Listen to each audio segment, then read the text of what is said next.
តារាចម្រៀងស្រីមុខសខ្ចីតូចច្រឡឹងស្អាតគួរឲ្យស្រឡាញ់អ្នកនេះមានសំនៀងពីរោះរណ្ដំគឺអ្នកនាងពេជ្រសូលីកាអ្វីត្បិតតែអ្នកនាងមានកូនមួយទៅហើយមែនក៏ប៉ុន្តែរូបសម្រស់របស់អ្នកនាងនៅតែក្មេងស្រស់ស្អាតដដែល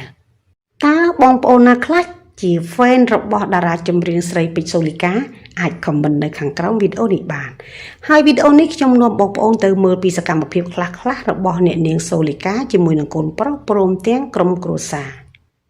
ប៉ុន្មានថ្ងៃមុននេះអ្នកនាងពេជ្រសូលីកាបានបង្ហោះរូបភាពជាមួយកូនប្រុសដោយផ្សាយពាណិជ្ជកម្មទៅលើម្សៅទឹកដោះគោហើយក្នុងនោះអ្នកនាងបានសរសេរថា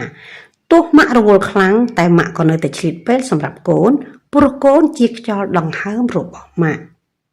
ថ្ងៃបន្ទាប់មកទៀតយើងក៏បានឃើញដែរថាអ្នកនាងពេជ្រសូលីកាបានបង្ហោះរូបភាពជាច្រើនសន្លឹកក្នុងរូបទាំងអស់នោះឃើញមានធុងដាក់ត្រីដាក់ផ្កាយកទៅឯមាត់សមុទ្រមានន័យថាអ្នកនាងបានយកត្រីទៅប្រឡែងនៅឯក្នុងទឹកដើម្បីឲ្យត្រីបានរស់រានមានជីវិតហើយអ្នកនាងបន់ផ្សងសូមឲ្យអ្នកនាងបានសេចក្តីសុខសប្បាយអ្នកនាងបានសរសេរដូចនេះថាសូមឲ្យខ្ញុំនិងក្រុមគ្រួសារបានសុខសូមឲ្យជួបតែរឿងណាដែលល្អ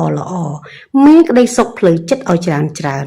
សូមឲ្យស្ត្រីខ្លាយជាមិត្តមីដែលតែងតាមផ្ចាញ់ទាំងប៉ុន្មានសូមឲ្យមិនសមប្រកបតាមបំណងចង់ឈ្នះចិត្តនរណាម្នាក់ត្រូវយកឈ្នះចិត្តខ្លួនឯងជាមុនសិន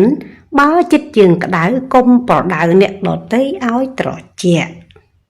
ទាំងនេះគឺជាសំណេរផ្ទាល់របស់អ្នកនាងពេជ្រសូលីកាហើយយើងដែលជាអ្នកគ្រប់គ្រងអ្នកនាងក៏សូមជូនពរអ្នកនាងនិងក្រុមគ្រួសារព្រមទាំងកូនប្រុសបានសេចក្តីសុខគ្រប់ប្រការដូចបំណងដែលបានប្រាថ្នា